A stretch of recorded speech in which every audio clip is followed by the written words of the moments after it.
दोस्तों अभी आप लोग देख सकते हैं हमारा जो पासपोर्ट है हमने ऑनलाइन ही अप्लाई करके बनाया है। अगर आप लोग भी 2026 में एक न्यू पासपोर्ट ऑनलाइन अप्लाई करके बनाना चाहते हैं तो इसका जो प्रोसेस है काफ़ी आसान कर दिया गया है। आप लोग सिर्फ आधार कार्ड के माध्यम से ही एक न्यू पासपोर्ट ऑनलाइन अप्लाई करके बना सकते हैं। सबसे पहले आप लोगों को गूगल को ओपन कर लेना है और यहाँ पर टाइप करना है पासपोर्ट सेवा। इतना टाइप करके सर्च करेंगे, पहले नंबर पर वेबसाइट आ जाएगी, हमें यहीं पर एक बार क्लिक कर देना है और अब आप लोग पासपोर्ट सेवा की ऑफिशियल वेबसाइट पर आ जाएंगे। यहीं से आप लोग एक न्यू पासपोर्ट के लिए अप्लाई कर सकते हैं, पासपोर्ट अपॉइंटमेंट की अवेलेबिलिटी को चेक कर सकते हैं और अप्लाई करने के बाद यहीं से आप अपने पासपोर्ट का स्टेटस भी चेक कर सकते हैं। तो एक न्यू पासपोर्ट ऑनलाइन अप्लाई करने से पहले आपको रजिस्टर करना होगा, जिसके लिए हमें रजिस्टर वाले ऑप्शन पर एक बार क्लिक कर देना है। अब आपको यहाँ पर पासपोर्ट ऑफिस वाले ऑप्शन को सेलेक्ट करना है और यहाँ पर आपका जो भी पासपोर्ट ऑफिस है उसे आपको सेलेक्ट करना है। इसके बाद यहाँ पर आप लोगों को अपने फुल नेम को एंटर करना है, ईमेल आईडी यहाँ पर फिल कर देना है और अब आपसे पूछा जा रहा है do you want to your login ID to be same as email ID. अगर आप लोग अपनी ईमेल आईडी को ही लॉगिन आईडी बनाना चाहते हैं तो यस वाले ऑप्शन पर क्लिक करना है और अब चेक अवेलेबिलिटी वाले ऑप्शन पर एक बार क्लिक करना है। अगर यहाँ पर लिख के आ जाए लॉगिन आईडी इज अवेलेबल तो आपको चेंजेस करने की ज़रूरत नहीं है, जो आपकी जीमेल आईडी है यही आप लोगों की लॉगिन आईडी भी बन जाएगी। अब आपको यहाँ पर एक स्ट्रॉन्ग पासवर्ड क्रिएट कर लेना है और इसके बाद साइन अप वाले ऑप्शन पर एक बार क्लिक कर देना है। आपने जो भी ईमेल आईडी दी है इस ईमेल आईडी पर एक ओटीपी सेंड किया जाएगा, उस ओटीपी को हमें यहाँ पर फिल करना है और कंप्लीट साइन अप वाले ऑप्शन पर एक बार क्लिक कर देना है और इसके बाद आपका जो रजिस्ट्रेशन है वह सक्सेसफुली यहाँ पर कंप्लीट हो जाएगा। अब हमें लॉगिन करना है, जिसके लिए आपको लॉगिन वाले ऑप्शन पर एक बार क्लिक कर देना है। जो भी लॉगिन आईडी आपने बनाई थी, अगर आपने ईमेल आईडी ही लॉगिन आईडी बनाई है तो यहाँ पर आप लोगों को अपनी ईमेल आईडी को फिल करके कंटिन्यू वाले ऑप्शन पर क्लिक कर देना है और अब आपको यहाँ पर दो ऑप्शन मिलेंगे। पहला है पासवर्ड नहीं याद है तो ओटीपी वाले ऑप्शन को सेलेक्ट करेंगे और गेट ओटीपी वाले ऑप्शन पर क्लिक कर देना है। अब आपकी ईमेल आईडी पर एक ओटीपी सेंड किया जाएगा, उस ओटीपी को हमें यहाँ पर फिल कर देना है और ओटीपी को फिल करने के बाद साइन इन वाले ऑप्शन पर एक बार क्लिक कर देना है और इसके बाद आप इस पोर्टल में सक्सेसफुली लॉगिन हो जाएंगे। यहाँ पर आपको ऑप्शन देखने को मिल जाता है फ्रेश पासपोर्ट री इशू ऑफ पासपोर्ट, तो हमें इसी वाले ऑप्शन पर एक बार क्लिक कर देना है। अगर आपका पहले से ही पासपोर्ट बना हुआ है और आप उसे री इशू करना चाहते हैं तो यहाँ पर पासपोर्ट नंबर और डेट ऑफ बर्थ को फिल करके सेंड ओटीपी वाले ऑप्शन पर क्लिक करेंगे। लेकिन अगर आप लोग एक न्यू पासपोर्ट के लिए अप्लाई कर रहे हैं तो आपको इसके फॉर नाउ वाले ऑप्शन पर क्लिक करना है। पासपोर्ट ऑफिस आपका पहले से ही सेलेक्ट रहेगा, जो भी आपने रजिस्ट्रेशन करते समय सेलेक्ट किया था, और अब नेक्स्ट वाले ऑप्शन पर एक बार क्लिक करेंगे। यहाँ पर आपको दो ऑप्शन मिलेंगे, फ्रेश पासपोर्ट और री इशू, तो हमें यहाँ पर फ्रेश वाले ऑप्शन को सेलेक्ट करना है। इसके बाद यहाँ पर नॉर्मल सेलेक्ट करेंगे और यहाँ पर 36 पेजेस वाले ऑप्शन को सेलेक्ट करके सेव एंड नेक्स्ट वाले ऑप्शन पर एक बार क्लिक कर देना है। नेक्स्ट पेज कुछ इस तरह से आ जाएगा। अब यहाँ पर आप लोगों को अपने नेम को एंटर करना है और यहाँ पर आप लोगों को अपने सर नेम को एंटर कर देना है। इसके बाद यहाँ पर आप लोगों को अपने जेंडर को सेलेक्ट करना है और अगर आपको किसी और नाम से जाना जाता तो यस करेंगे, नहीं तो नो वाले ऑप्शन को सेलेक्ट करेंगे। क्या आपने पहले कभी भी नेम चेंज करवाया है तो यस करेंगे, नहीं इसमें भी हमें नो वाले ऑप्शन को सेलेक्ट कर लेना है। डेट ऑफ बर्थ आप लोगों को इस कैलेंडर के माध्यम से सेलेक्ट कर लेना है और अगर आपका जो प्लेस ऑफ बर्थ है वह आउट ऑफ इंडिया है तो यस करेंगे, नहीं तो नो वाले ऑप्शन को सेलेक्ट करना है। यहाँ पर आप लोगों को अपने प्लेस ऑफ बर्थ का नाम एंटर करना है, जिसमें कि आप अपने विलेज, टाउन या फिर सिटी का नाम भी दे सकते हैं। स्टेट का नाम आप लोगों को यहाँ से सेलेक्ट कर लेना है और इसके बाद में यहाँ पर आप लोगों को अपने डिस्ट्रिक्ट का नाम सेलेक्ट कर लेना है। मैरिटल स्टेटस आपको यहाँ से सेलेक्ट कर लेना है। इसके बाद यहाँ पर सिटीजनशिप ऑफ इंडिया बाई, यानी कि जो सिटीजनशिप है इंडिया की वो किस तरह से है, तो हम यहाँ पर बर्थ वाले ऑप्शन को सेलेक्ट करेंगे। अगर पैन कार्ड बना हुआ है तो पैन कार्ड नंबर भी यहाँ पर फिल कर देना है। वोटर आईडी कार्ड बना हुआ है तो वोटर आईडी कार्ड नंबर भी यहाँ पर फिल कर देना है। इसके बाद यहाँ पर आपसे पूछा जा रहा है is either of your parent, जैसे कि अगर आप माइनर हैं तो आपके माता या फिर पिता कोई भी गवर्नमेंट सर्वेंट है तो आपको यहाँ पर यस करना है, नहीं तो आपको नो वाले ऑप्शन को सेलेक्ट कर लेना है। एजुकेशनल क्वालिफिकेशन आपको बताना है कि आप कितने पढ़े लिखे हैं, तो जिस प्रकार की आप यहाँ पर एजुकेशनल क्वालिफिकेशन सेलेक्ट करेंगे उसी तरह का आपका पासपोर्ट बनेगा। जैसे कि आपको पता ही है पासपोर्ट एक ईसीआर होता है, एक नॉन ईसीआर होता है। तो जो लोग हाई स्कूल पास या फिर इससे एबव क्वालिफिकेशन रखते हैं तो उनका नॉन ईसीआर पासपोर्ट बनेगा और जो लोग हाई स्कूल से कम पढ़े लिखे हैं तो उनका ईसीआर कैटेगरी का पासपोर्ट बनता है। तो हमने यहाँ पर एजुकेशनल क्वालिफिकेशन को सेलेक्ट कर लिया है। यहाँ पर देखिए ऑटोमेटिक ही यस या नो में आपकी क्वालिफिकेशन के अकॉर्डिंग सेलेक्ट हो जाता है। और अब यहाँ पर अगर आप लोगों के चेहरे, पेट, पीठ या कहीं पर भी कोई ऐसा निशान है जिससे कि आपकी पहचान हो सके, तो उसके बारे में यहाँ पर आपको फिल करना है। यहाँ पर आप लोगों को अपने आधार कार्ड नंबर को एंटर कर देना है और यहाँ पर आपके आधार कार्ड को यूज करने की परमिशन मांगी जाएगी, जिसमें कि आप लोगों को यस वाले ऑप्शन पर क्लिक कर देना है और सभी कुछ इन्फॉर्मेशन को अच्छे से फिल करके सेव एंड नेक्स्ट वाले ऑप्शन पर एक बार क्लिक कर देना है।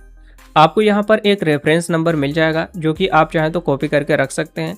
अब आपको यहाँ पर अपने पिताजी के लीगल नेम को फिल करना है और यहाँ पर सरनेम फिल करेंगे। यहाँ पर माताजी के लीगल नेम को फिल करना है और यहाँ पर सरनेम। अगर आपका कोई भी लीगल गार्जियन है तो उसका यहाँ पर नेम फिल करेंगे और यहाँ पर सरनेम फिल करेंगे और इसके बाद आपको सेव एंड नेक्स्ट वाले ऑप्शन पर एक बार क्लिक कर देना है। हमारा डाटा सक्सेसफुली यहाँ पर सेव हो चुका है। अब यहाँ पर आपसे पूछा जा रहा है, is your present address out of India? अगर आप इस समय आउट ऑफ इंडिया में रहते हैं तो यस करेंगे, नहीं तो आपको नो वाले ऑप्शन को ही सेलेक्ट करना है। यहाँ पर आप लोगों को अपने house number and street name को फिल कर देना है। विलेज, टाउन और सिटी का नाम फिल करेंगे। आपके एरिया का जो पिन कोड है वो यहाँ पर फिल करना है। स्टेट का नाम आप लोगों को यहाँ से सेलेक्ट कर लेना है। आपके पिन कोड के अकॉर्डिंग ही यहाँ पर आपको स्टेट सेलेक्ट करने का ऑप्शन आ जाएगा। इसके बाद यहाँ से आपको अपने डिस्ट्रिक्ट का नाम सेलेक्ट कर लेना है। ये भी आपके पिन कोड के अकॉर्डिंग ही आ जाएगा। और अब आपके डिस्ट्रिक्ट के अंतर्गत जितने भी पुलिस स्टेशन लगते होंगे तो उनकी पूरी लिस्ट आ जाएगी। अब आपका जो भी पुलिस स्टेशन लगता है आपको उसी पुलिस स्टेशन को यहाँ पर सेलेक्ट करना है, क्योंकि आपका जो पुलिस वेरिफिकेशन है आपके पुलिस स्टेशन द्वारा ही किया जाएगा। यहाँ पर आप लोगों को अपने मोबाइल नंबर को विदाउट कंट्री कोड के एंटर करना है। टेलीफोन नंबर है तो फिल करेंगे, नहीं तो इसे ऐसे ही छोड़ देना है। और मोबाइल नंबर फिल करके यहाँ पर आपको अपनी ईमेल आईडी को एंटर कर देना है। अगर कोई भी परमानेंट एड्रेस अवेलेबल है तो हम यहाँ पर यस वाले ऑप्शन पर क्लिक करेंगे। और अब आपसे पूछा जा रहा है, क्या आपका permanent address same as present address है? तो हम यहाँ पर यस कर देंगे। अगर आपका कोई अलग एड्रेस है तो आप नो करके उस कंप्लीट एड्रेस को फिल कर सकते हैं। और सभी कुछ इन्फॉर्मेशन को अच्छे से फिल करके अब हमें सेव एंड नेक्स्ट वाले ऑप्शन पर एक बार क्लिक कर देना है। और यहाँ पर देखिए एक नोटिस आ जाएगा, please note that you will not be able to change the RPO after saving the application.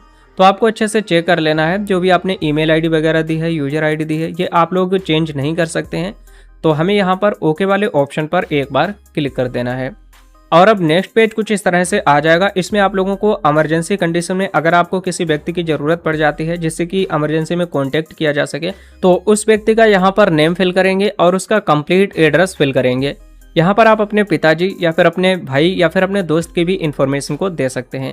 यहाँ पर उस व्यक्ति का मोबाइल नंबर एंटर करना है और इसके बाद अगर ईमेल आईडी है तो ईमेल आईडी भी यहाँ पर आप दे सकते हैं। और इसके बाद सेव एंड नेक्स्ट वाले ऑप्शन पर एक बार क्लिक कर देना है। नेक्स्ट पेज कुछ इस तरह से आ जाएगा, जिसमें कि आपसे पूछा जा रहा, have you ever held hold any identity certificate? अगर आपका कोई भी आइडेंटिटी सर्टिफिकेट होल्ड हो चुका है तो आप यस करेंगे, नहीं तो नो वाले ऑप्शन को सेलेक्ट करेंगे। अगर डिटेल्स अवेलेबल है तो इसे सेलेक्ट करेंगे। डिटेल्स अवेलेबल नहीं है तो यहाँ पर आप लोगों को सेलेक्ट करना है। और इसके बाद में have you ever applied for passport but not issued, यानी आपने पासपोर्ट के लिए अप्लाई किया बट इशू नहीं हुआ, तो यहाँ पर नो वाले ऑप्शन को सेलेक्ट करेंगे और सेव एंड नेक्स्ट वाले ऑप्शन पर एक बार क्लिक कर देना है। अब नेक्स्ट पेज कुछ इस तरह से आ जाएगा, जिसमें कि कुछ क्वेश्चंस आपसे यहाँ पर पूछे जा रहे हैं, जिनमें कि आप लोगों को यहाँ पर यस या नो में जवाब दे देने हैं। तो कुछ इस तरह से आप लोग सेलेक्ट कर सकते हैं। तो मैंने यहाँ पर सभी को सेलेक्ट कर लिया है। अब आपको सेव एंड नेक्स्ट वाले ऑप्शन पर एक बार क्लिक कर देना है। जैसे ही क्लिक करेंगे आपका जो डेटा है वह सक्सेसफुली सेव हो जाएगा और यहाँ पर आपका जो पासपोर्ट है उसका पूरा प्रीव्यू देखने को मिल जाएगा। तो यहाँ पर आप लोगों को फ्रंट पेज देखने को मिल जाएगा और यहाँ पर आप लोग बैक पेज भी देख सकते हैं।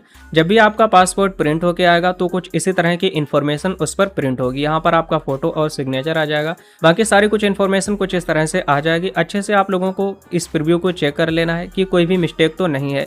अगर सब कुछ सही है तो इस वाले बॉक्स पर एक बार टिक लगाना है और इसके बाद हमें सेव एंड नेक्स्ट वाले ऑप्शन पर एक बार क्लिक कर देना है।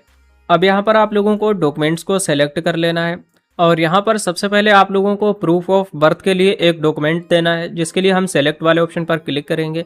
तो डेट ऑफ बर्थ के प्रूफ के लिए यहाँ पर जितने भी डॉक्यूमेंट्स हैं इनमें से आपके पास में कोई एक दस्तावेज होना चाहिए। जैसे कि यहाँ पर आपके पास बर्थ सर्टिफिकेट होना चाहिए या फिर आपके पास ड्राइविंग लाइसेंस होना चाहिए, वोटर ID कार्ड होना चाहिए, पैन कार्ड होना चाहिए या फिर दो और दस्तावेज है, इनमें से कोई भी दस्तावेज होना चाहिए। जैसे कि हमने यहाँ पर पैन कार्ड को डेट ऑफ बर्थ के प्रूफ के लिए सेलेक्ट कर लिया और यहाँ पर ग्रैंड डिजी लॉकर एक्सेस आ रहा, तो यहाँ पर हमें क्लिक नहीं करना है। क्योंकि अगर यहाँ पर क्लिक करेंगे तो बाई चांस अगर आपके फॉर्म में कोई भी मिस्टेक होती है, आप लोग इस वाले ऑप्शन को सिलेक्ट कर लेंगे तो पासपोर्ट ऑफिस वाले वहाँ पर कोई भी मिस्टेक आपकी सुधार नहीं सकते हैं। इसलिए आपको यहाँ पर क्लिक नहीं करना है और ना ही आप लोगों को कोई भी डॉक्यूमेंट वगैरह अपलोड करना है। इसके बाद यहाँ पर आप लोगों को proof of present residential address के लिए भी एक दस्तावेज देना है। तो इसमें आप लोगों को काफ़ी सारे ऑप्शन मिल जाते हैं। तो इसमें हम आधार कार्ड को एड्रेस प्रूफ के लिए सेलेक्ट कर लेंगे और दूसरा डॉक्यूमेंट यहाँ पर आपके पास आधार कार्ड होना चाहिए। आधार कार्ड को भी आप लोगों को यहाँ पर अपलोड नहीं करना है। और तीसरा यहाँ पर प्रूफ ऑफ ECNR डॉक्यूमेंट। तो यहाँ पर अगर आप लोग हाई स्कूल या फिर इससे ऊपर की क्वालिफिकेशन को सेलेक्ट करेंगे तभी आप लोगों को ये वाला दस्तावेज देना होगा। अगर आप लोग हाई स्कूल से कम क्वालिफिकेशन वाला ऑप्शन सेलेक्ट करेंगे तो आपको ये वाला दस्तावेज नहीं देना होगा। तो यहाँ पर आप लोग देख सकते हैं काफ़ी सारे ऑप्शंस आ चुके हैं। तो हम यहाँ पर मैट्रिकुलेशन हायर एजुकेशनल पास सर्टिफिकेट सेलेक्ट कर लेंगे। तो हमने यहाँ पर तीनों ही डॉक्यूमेंट्स को सेलेक्ट कर लिया है। दस्तावेज सेलेक्ट करने के बाद में यहाँ पर आपको आई एग्री वाले ऑप्शन पर क्लिक कर देना है और यहाँ पर आपको अपने प्लेस का नाम एंटर करना है। प्लेस में आप अपने सिटी, टाउन या डिस्ट्रिक्ट का नाम भी दे सकते हैं। जिस भी डेट को आप पासपोर्ट अप्लाई कर रहे हैं वो डेट यहाँ पर ऑटोमेटिक ही आ जाएगी। आप चाहें तो यहाँ पर अपने पासपोर्ट का पूरा प्रीव्यू देख सकते हैं। अगर सब कुछ सही है, कोई भी मिस्टेक नहीं है, तो आपको यहाँ पर सबमिट वाले ऑप्शन पर एक बार क्लिक कर देना है। हमारा जो डाटा है वह यहाँ पर देखिए सेव हो रहा है और यहाँ पर अभी आप देख सकते हैं लिख करके आ चुका है your application form has been submitted successfully. यहाँ पर दो ऑप्शन मिलेंगे, पहला है प्रिंट एप्लीकेशन रिसिप्ट और दूसरा शेड्यूल अपॉइंटमेंट एंड पे। तो हमें यहाँ पर अपॉइंटमेंट को शेड्यूल करना है और पेमेंट को कंप्लीट करना है, इसलिए हमें इस वाले ऑप्शन पर एक बार क्लिक कर देना है।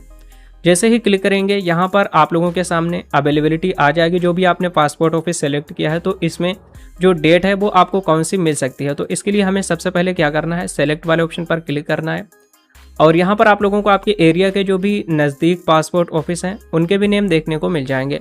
सेलेक्ट वाले ऑप्शन पर क्लिक करके आपको अपने पासपोर्ट ऑफिस का नाम सेलेक्ट करना है। जो भी आपके पासपोर्ट ऑफिस का कंप्लीट एड्रेस होगा वो एड्रेस आप लोगों को यहाँ पर देखने को मिल जाएगा। इसी एड्रेस पर आप लोगों को विजिट करना है।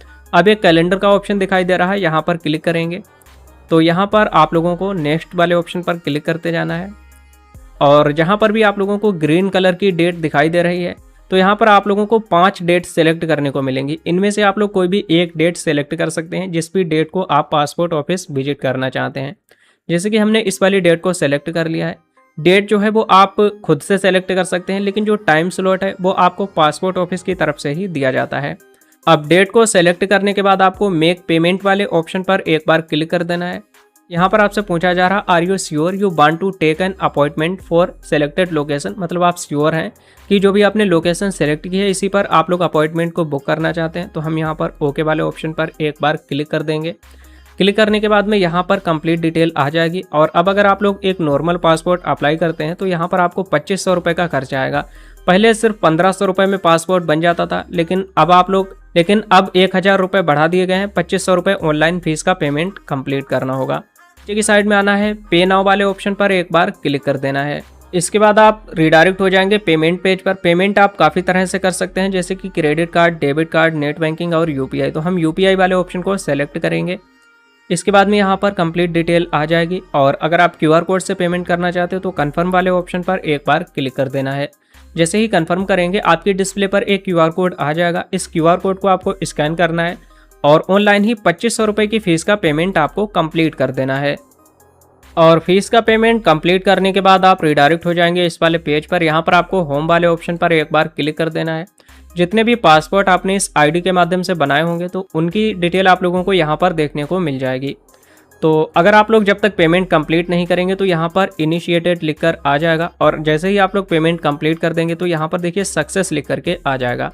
अब आपको करना क्या है, 3 डॉट वाले ऑप्शन पर क्लिक करना है। यहाँ से आप लोग अपने फॉर्म को देख सकते हैं, जिसके लिए हमें व्यू फॉर्म वाले ऑप्शन पर एक बार क्लिक कर देना है।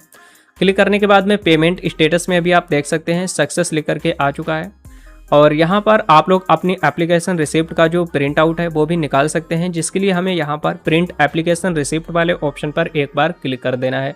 क्लिक करने के बाद आपके एप्लीकेशन की कंप्लीट डिटेल कुछ इस तरह से आ जाएगी और अब हमें कुछ नीचे की साइड में आना है। यहाँ पर आपको प्रिंट एप्लीकेशन रिसिप्ट वाले ऑप्शन पर एक बार क्लिक कर देना है।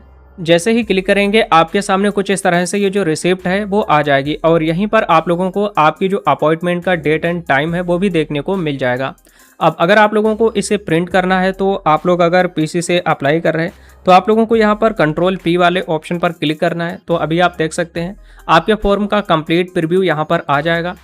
और इसी के साथ में यहाँ पर अगर आप लोगों को पीडीएफ फॉर्मेट में इसे सेव करना है तो सेव एज पीडीएफ वाले ऑप्शन पर क्लिक करेंगे और सेव वाले ऑप्शन पर एक बार क्लिक कर देना है।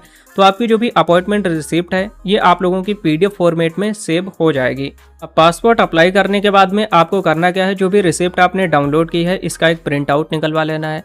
और इसके बाद में डेट ऑफ बर्थ प्रूफ के लिए आपने जो दस्तावेज सेलेक्ट किया था उसका प्रिंट आउट निकलवाना है। एड्रेस प्रूफ के लिए आपने जो भी डॉक्यूमेंट सेलेक्ट किया था उसका भी प्रिंट आउट निकलवा लेना है। और इसी के साथ में अगर आप नॉन ईसीआर कैटेगरी का सर्टिफिकेट बना रहे हैं तो आपने जो भी डॉक्यूमेंट सेलेक्ट किया है, जैसे कि हाई स्कूल की मार्कशीट सेलेक्ट की है, तो इसका भी एक प्रिंट आउट निकलवा लेना है। और जिनका भी प्रिंट आउट निकलवाएं ये आप लोगों को ओरिजिनल डॉक्यूमेंट्स भी पासपोर्ट ऑफिस में लेके जाना है।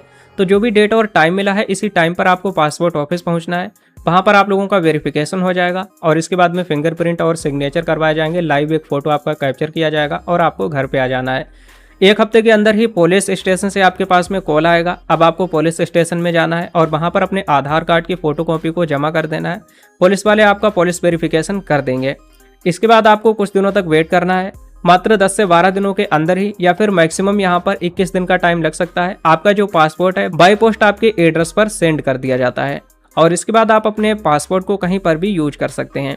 तो इस तरह से आप बहुत ही आसानी से एक न्यू पासपोर्ट के लिए अब ऑनलाइन आवेदन कर सकते हैं। बाकी इसके अलावा कोई क्वेश्चन या फिर सवाल है पासपोर्ट से रिलेटेड तो आप हमसे कमेंट करके पूछ सकते हैं।